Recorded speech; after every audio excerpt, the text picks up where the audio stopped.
తూర్పు గోదావరి జిల్లా గోపాలపురంలో వైసీపీ నిరసన దీక్ష చేపట్టింది. ఈ కార్యక్రమంలో పలువురు వైసీపీ నేతలు పాల్గొన్నారు. జగన్కు ఉన్న ప్రజాబలం కూటమి నేతలకు ఉందా అని ప్రశ్నించారు. చంద్రబాబు, పవన్ కళ్యాణ్ కలిసి దేవరపల్లిలో సభ పెడితే జగన్ మీటింగ్కు వచ్చినంత జనం రారన్న ఆయన సభకు వచ్చిన జనాన్ని మించి తీసుకువస్తే రాజకీయ సన్యాసం చేస్తానని సవాల్ చేశారు.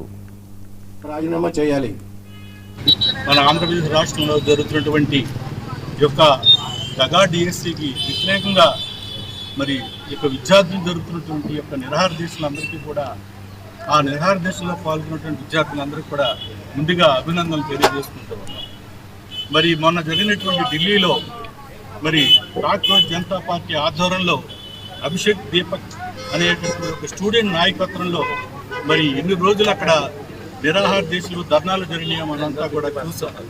అలాంటి స్టూడెంట్స్ని చాలా తక్కువగా లెక్క వేసి ప్రధానమంత్రి లాంటి వాళ్ళు కూడా వాళ్ళతో చర్చలు కూడా జరగకుండా వాళ్ళకి విధులకి ఆటంకం వస్తున్నారు స్టూడెంట్స్ అని చెప్పి వాళ్ళందరినీ కూడా అరెస్ట్ చేసి వాళ్ళందరూ కూడా ఢిల్లీలో ఎప్పేసి ఆయన రాజీనామా చేసినటువంటి విషయం మనం కళ్ళారా చూసాం.